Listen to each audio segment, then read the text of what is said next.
Peter అనే ఒక వ్యక్తి అయితే ఉంటాడు. అతను ఒక అమ్మాయిని అయితే ఫోటో తీస్తూ ఉంటాడు.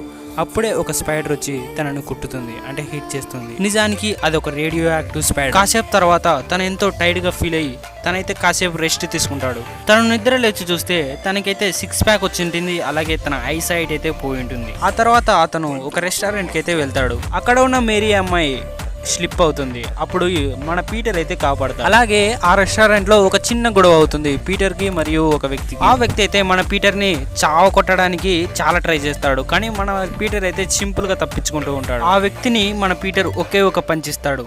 దాంతో ఆ వ్యక్తి 3 రోజులు హాస్పిటల్లో ఉంటాడు. అప్పుడే పీటర్ కి అర్థం అవుతుంది తనకి సూపర్ పవర్స్ ఉన్నాయని. అవి కూడా ఆ స్పైడర్ కుట్టడం వల్లనే వచ్చాయని కూడా అర్థం అవుతుంది. అలాగే పీటర్ ఆ పవర్స్ ని ఎలా యూజ్ చేసుకోవాలో కూడా తెలుసుకుంటాడు. ఇలా సూపర్ పవర్స్ తెచ్చుకున్న ఈ వ్యక్తినే మనం ఇప్పట్లో స్పైడర్ మ్యాన్ అంటే. సో స్పైడర్ మ్యాన్ కి ఈ సూపర్ పవర్స్ ఎలా వచ్చాయో మీకైతే అర్థమైందని నేను అనుకుంటున్నాను.